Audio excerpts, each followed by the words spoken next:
to another Try It Tuesday, and today we are die cutting. These are the cards that I've made.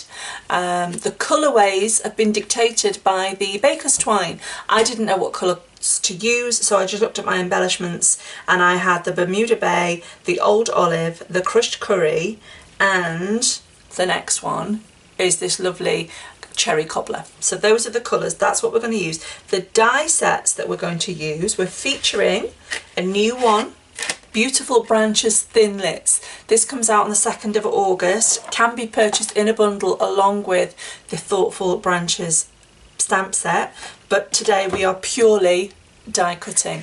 So this is the set we're featuring, but we're also going to bring in the Hello You Thinlits purely for the hello. So that's what we're going to use in the dies. I will now show you what else you need to make this lovely set of cards. Okay, the bits that we're going to need. Tool wise, the piercing tool is pretty crucial with this card. You'll see why later on. I've got two types of wet glue. I have got the fine tip glue pen. This comes in very handy when adhering the sentiment because it's so fine. I've also got the Tombow multi glue, and then here I have a dimensional that I've just cut up into tiny triangles and two little side strips of the dimensionals. You'll see why later. The cherry cobbler, baker's twine, as mentioned earlier, then cardstock. We've got the soft suede. This piece measures 9 centimetres by 9.5 centimetres, which is 3.5 inches by 3 3/4 inches. We've got two pieces of Whisper White, so this is the regular weight Whisper White. These measure 8.5 centimetres by 12.8 centimetres, or 3 3/8 of an inch by 5, and it's actually 1/16, but you know what 5 inches will do, so 3 3/8 by 5 inches, you need two of those. Then I've got my colour, so in this case I've got the cherry cobbler, and this piece measures 9 centimetres by 13.3 centimetres, which is 3.5 inches by 5 1/4 inches. And then the card blank is from the thick Whisper White, so this is half a sheet of A4 cut at 10.5 centimetres in width and then scored at 14.8 centimetres. So those are the metric measurements for that. Right then, that's what you'll need, and we'll get on. So the first thing you want to do is the die cutting. So we need our cherry cobbler and our soft suede. So from the Beautiful Branches we've got the foliage die, and we also have the hello sentiment, which is from the Hello You Thinlits. So placing them like this on our cherry cobbler cardstock, the idea is we can cut both of these out at the same time. If they're on top of your precision, if you've got a precision base plate, even better. This one's brilliant. So again, and you can cut it all at the same time, so I should have laid it on here to show you, look. So you've got your cherry cobbler, your foliage for your tree, and your hello sentiment. What I've done here is left at least 1/2 centimetre of border all the way round, and this will become clear as to why in just a moment. And then from the soft suede is where we want to cut the tree. Okay, so you run those through your Big Shot, and then this is what happens. So I'm going to just whiz those off to one side and show you, oops, what we've got. So here's our piece of cherry cobbler, and here's our piece of foliage with all the bits notched out of it. Also the hello, and then we have the tree. Now the tree, we're just going to need this piece. This piece, I like to try and use my negatives on different projects, so I've got a pile of these now at one side that will come in later. But these are the pieces that we're focusing on for this card. Okay, first up then is a piece of the Whisper White, and we're going to lay this on top of that cherry cobbler. So we're going to glue it down just using the Tombow, and we are doing just little squiggles, not too close to the edge. Remember, we're wanting to leave a border, but we want it to be stuck down fairly well. Oh, I'll just do another blob there, just because. So this piece goes straight on top, leaving a nice border. The good thing about wet glue is it does give you that wiggle time to make sure that all your borders are nice and even.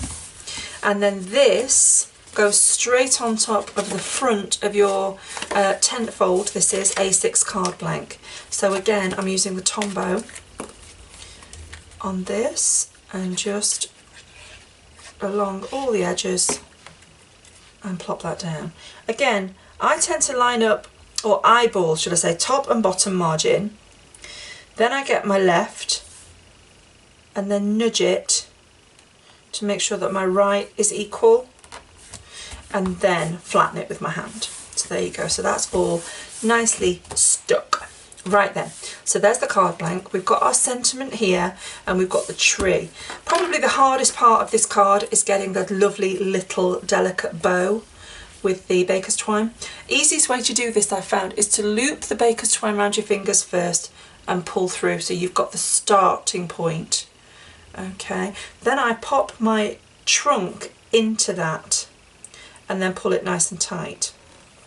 Then making quite a large loop around your fingers, okay, don't be scared of it, and tie it round as you would a normal bow and pull that bottom loop through. Okay, so you've got lovely big loops at the moment. Don't worry, it makes it easier to then pull the tails while your thumb or your finger is resting on that center point. Pull the tails down from there and then just keep tugging to get it nice and tight. Hold that center point and pull again, and you will get a lovely delicate looking little bow. Then with your scissors, do make sure they're sharp. This is the crucial point. It's just snip and snip. Okay, so you've got your lovely cherry cobbler baker's twine bow there around the bottom of that tree. To stick the tree onto the card, I've cut, if I show you a little bit closer here, you can see they're all sticking to me. I have cut one of the dimensionals into teeny triangles, and then the side of the dimensional strip, you've got strips, and I've just cut 2 small ones. This is where the piercing tool comes in. I'm just going to take those 2 strips and put them on the back of my trunk, my tree trunk there. Whoops, I knew this would happen. They go flying everywhere. There we go, got it. Gotcha. You're not escaping this time. There we go. Okay, so I put those on there. Just lift the backing off again. The piercing tool comes in so handy for doing little fiddly jobs like that. So that's that. So that's all the adhesive I'm applying to the tree. And I'm laying that down. So I've got about 1 centimetre of white space at the top there. So the trunk, that's all that's going to hold that tree on for now. It's just the adhesive from the trunk. Okay, then I get the foliage part of the tree, okay, and I'm going to flip that over. Now you'll see clusters. All this is made up of clusters of flowers. You want to put dimensionals down the center section. So this is where these little tiny triangles come in, and they fit really nicely in just the center section, because we want a kind of bowed effect. So this is the easiest way to do that. So I've got 3 on there. Actually, I think that might be enough, so I'm just going to pop those. Then to apply the rest of it is to use the wet glue, again the Tombow, and I just put little spots on the very outer edges. Again, only one edge, only the outer portion, both edges, but only the outer portion. Then when I flip the backs off my dimensionals, which sometimes it's easier just to stab them and then lift it when they're little and fiddly. There we go. Then I lift this and I'm going to pop that so over my tree. Okay, but I'm only going to push down on the outer edges. Obviously the dimensionals in the centre will keep this centre section lifted, but I'm just going to glue down these outer edges, and then you've got that dome effect going on. It just adds a little bit more interest to what could be, or is, quite a simple card. So that's that. And then I've got my hello. So for this you've got the Stampin' Up! Fine Tip. Now sometimes this does come out quite fast, so do be careful. If you're a dab hand with the Tombow, you can actually do it with the Tombow, but sometimes I do get myself in a bit of a mess. So with the Fine Tip, I'm just going to go, this is where it comes out a bit quick.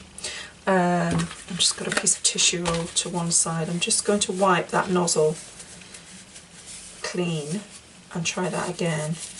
So you just, oops, you just need the tiniest dots. I'm not even squeezing, and it's coming out fairly ferociously. So just very gentle little dots. There we go. And then I lift this up and turn it over, and then pop that on the front of my card. Now this has, I'll be honest with you, it's splurged, as I would say. The ink, not the ink, sorry, the glue is coming out from the outside edges, which is a bit sad because it doesn't make it look all that nicely finished. But Stampin' Up stopped doing their adhesive transfer sheets, so please bring them back, which made life with die cutting a lot easier. To hide that, however, we bring in this magic little thing, which is the Wink of Stella pen. So if you just go over your hello with the Wink of Stella now, it does actually detract from that glue that's seeping out. Although it will dry clear, it's not always the best look when you're wanting to make a card and keep it neat and professional. But sometimes you do need just little hints and tips as to how to make it a little bit easier and to hide any tiny errors. And let's face it, it's not actually my error, it's the glue's error, because that's just the way it is. Oh, what I didn't do, and what you must do, is when you finish with a fine tip, is to put that lid back on and keep it stood upright, otherwise it just goes everywhere. So anyway, that's it. How simple is that? So I did a whole series, as I say, only dictated by my baker's twine. So I've got the cherry cobbler, I have the Bermuda Bay, I have the old olive, and there we have the crushed curry. It's a lovely quick set of cards to do, just with die cutting, no ink necessary. So I hope you enjoyed that, and I'll see you next week for the next Try It Tuesday. See you then, bye.